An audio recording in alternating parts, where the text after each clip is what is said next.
Drake Powell is a good candidate to come back next year and really improve his draft stock. Like, I could see that happening, even if it is expected to be a really strong draft next year also. But I really like Drake Powell. Ian Jackson, he was phenomenal earlier in the season. There was a cold streak for him where he actually went scoreless a couple of times, which was really surprising given he was their best player. On a team that included RJ Davis, Ian Jackson was playing as their best player for the first half of the season. He was that good. He's got some shooting chops off the dribble too. I really like Ian Jackson. Don't know if he comes out. He's a little bit smaller, but he's got some athleticism as well. But Drake Powell, Ian Jackson, those are the North Carolina guys to watch for. My favorite, Doug, I'm not sure where he would go. I think this is someone that's going to pick up a lot of traction and move into the top 20. I think he's that skilled. Maxime Reynaud out of Stanford. He's a center. He's a legit 7 feet. Whew, buddy, he's really good offensively. Stanford doesn't play in the ACC. They're on the West Coast. Is that not wild? It's so. There was a Stanford Cal ACC basketball game that happened in the Spectrum Center where they had to fly cross country and play in their conference tournament game. But Reynaud, Doug, I feel like this is the type of guy you would love. He can shoot, so automatically a huge box checked off for you. But he's mobile. He can put the ball on the deck. What I like is if you give me a center that can actually create for you a little bit. Right now, he's projected to go in the second round. I'll make my early bold claim. I don't know how bold it is, but he won't be drafted in the second round. He's going to be a first-round guy. He'll be late in the first round. That would be my expectation. Little trade-up opportunity? Maybe a little trade-up opportunity, yes. With all those second-round picks that they've collected, I would use it on this guy. I'm watching him take a pull-up jump shot right now. Off the dribble. Skilled. Just between his legs, pulls up against Louisville in a clutch situation. The release is a little. Oh, here we go. I got the close-up here. The release looks a little janky, but no, that looked good. No, sorry, that was smooth. I know he's mad. My video was buffering. You're good. He's skilled, man. I really like him. But the thing is, it's I just hit another one. Oh my god. It would be seriously, like it would be a revelation if a guy could shoot like that from 3 for the Hornets, being that big. That would be crazy. The problem is we like him in an obvious sort of way. We don't have any intel that all these other teams aren't going to have. Everybody else is going to watch what you see, and they're going to have the same reaction. What the hell? In the 30s? Pfft, no. It's got to be defense, right? It's got to be. There has to be something wrong on the other end of the floor because he's scoring like crazy. 23 against Cal, 17 against Louisville, 40% from 3, 37.5% from 3, 42.9% from 3. In these games, like it has to be on the defensive end of the floor. It is the easy ACC player of the year in a conference that doesn't have Cooper Flagg in it. He clearly the second best player in the conference this year.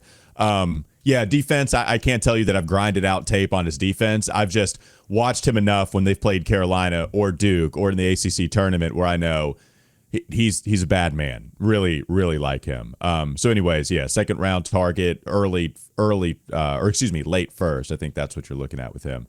Okay, preview against the Spurs. Go. What are some of your thoughts on this matchup between the Hornets and the Spurs? De'Aaron Fox is out for the season after dropping like a 32-11-9 game in a win over the Mavericks that broke a 4-game losing streak for the Spurs. He drops those numbers. And then is like, I'm out for the season. I've got to get some work done. I think it was a pinky injury, maybe a couple of injuries that he's going to deal with surgically. So Fox is done. That's kind of predictable. I was a little unpredictable in how suddenly it happened, but predictable in that I think some of these teams like the Sixers and the Spurs that had hopes of playing better, and then the Wemby injury, the Embiid injury turned their fortunes, and now you're going to see some of their veterans go and get whatever work they would have gotten done in the offseason, just go ahead and knock that out early. So no Fox for this game, but this team is still dangerous. They've still got Chris Paul. They've still got the Rookie of the Year candidate in Stephon Castle, which leads me to a question I had for you, Walker. Should Hornets fans still feel disappointed that they got so close to getting Castle after what we've seen in the NBA draft, after what we've seen from him this season? Yeah, it doesn't mean that I'm out on Tijon Salon's long-term process. It's just about Castle. Yeah, Right. Yes, I'd rather have Stephon Castle. I'd rather, even if it meant, I guess that's a good question. I don't know how much you'd have to give up to go get Stephon Castle in that scenario, but I do know that the Hornets were interested in Stephon Castle, right? Like, of course, that's well documented anyway, that they were, hey, maybe they go after this, this really good defender up at the top, real athletic, good cutter, shooting not good. We know some of the detriments to his game, but Stephon looks like the real deal. Yeah, I'd rather have Stephon Castle on the team, and I think everybody would have, to be honest. That's still the case for me.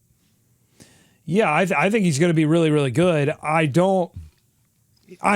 guess I'm a little bit relieved that he didn't come out and become like an instant superstar.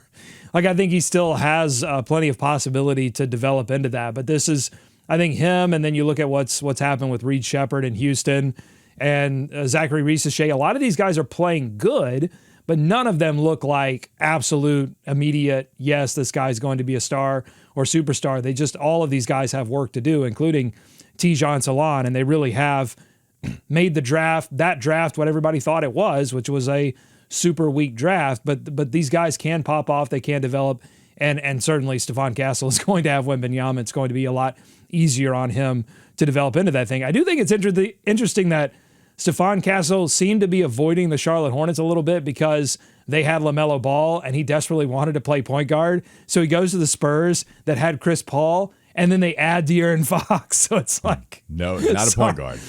Sorry, Stephon. And I don't know if you saw this, but apparently Stephon Castle did not want to do the things that you make rookies do their rookie season, like carry bags. Is that right? There's a laundry list of things that veterans make rookies do.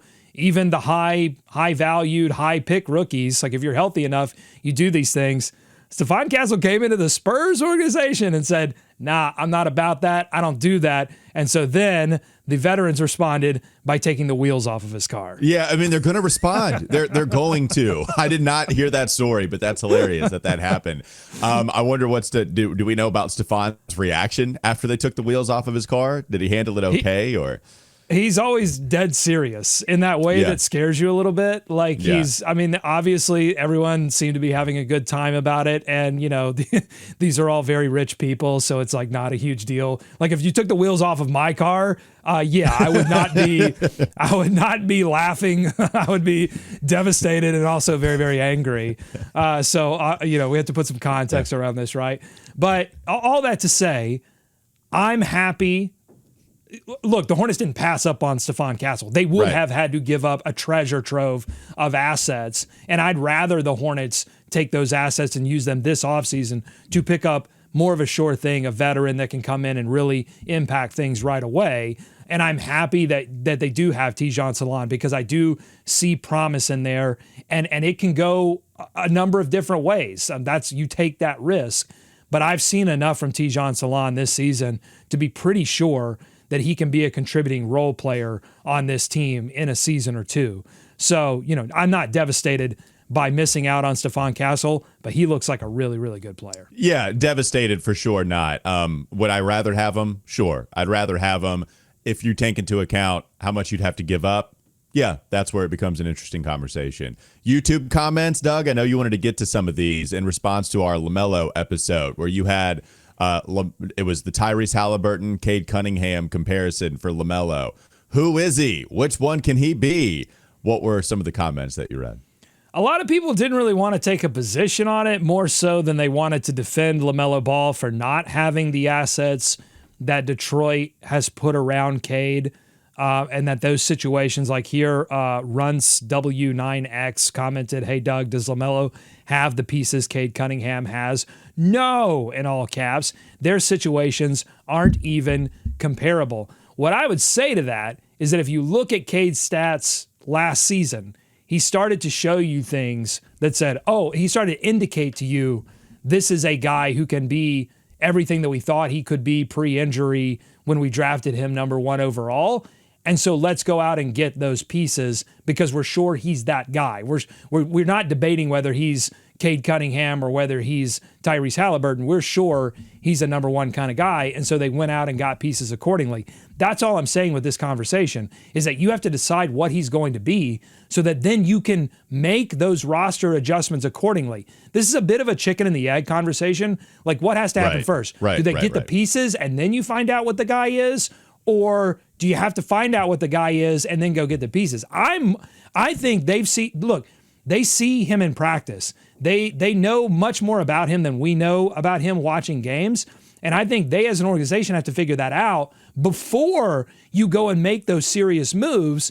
Because if you make moves for certain guys and LaMelo isn't that guy, isn't the number one scoring option, can get to the rim at will, can draw fouls, if you put the wrong set of guys around him, all of a sudden you've put yourself into a bad roster construction situation that isn't going to result in winning. And so that would be my argument against that. No, and I am more of a fan of getting the talent around LaMelo at some point just to see, because I'm not saying it with the same animosity. I'm not telling you this in all caps, but I do understand the YouTube comment point, and it's one that I even talked about in that episode we just had a couple of episodes ago when Cade Cunningham puts up the 45% field goal percentage and the 35.5 3-point field goal percentage with 7.5 assists. You look at LaMelo last year in a very small sample because he got injured, but the stats are almost identical, right? Except this year, Cade Cunningham got all the veteran pieces, and this year LaMelo got Damian Baugh, Wendell Moore, a little bit of Marcus Garrett, Tijon Salon, and a bunch of injuries to his best players on the team. And LaMelo, by his fifth season, is just tired of it all, I have to imagine. I am one that you're right about the chicken or the egg. I don't know for sure. What I'd like to see is, I think good environments help players out tremendously, and we've not seen that around LaMelo for a long time. And could we call the above 500 season a good environment or just an adequate environment? Because it's probably just an average one, and we saw him get to the All-Star game as such a youngster. So, we haven't done anything since then to build off of it, and that's where my frustration comes in.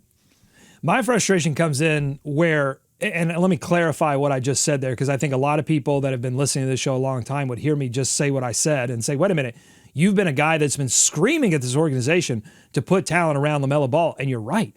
The time to put talent around LaMelo Ball was before you gave him a max contract, because now the decisions you make, you have to be a lot more careful with them because LaMelo represents a quarter of your cap space. And so the time to put a lot of talent around him was during his rookie deal, and then you could have figured that out in concert with his rise. But now with the injury history and with the contract size, you better, if you're going to make roster moves now, you better be sure that it's the right complement of player for what you decide LaMelo Ball is. One more quick thing, the other comments that I found funny were a few comments that were trying to account for LaMelo Ball's slump this season, and they were saying that LaMelo is tired, that he's fatigued. And look, man, if he's tired now, I don't think that's it at all. If he's tired now, he needs to pick a new job. There are plenty of jobs out there.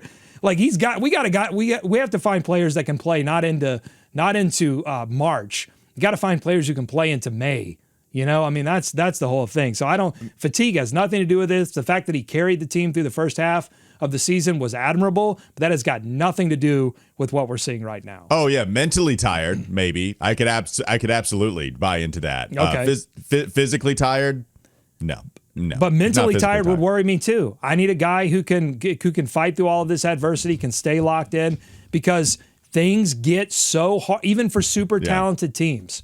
The story of every NBA champion, you look at the story and you'll find the point in the season where it was like, we're done. This is not working. Everything's bad. And they find their way through that. Celtics, Warriors, Cavs, Heat, any of those championships, there was always that moment.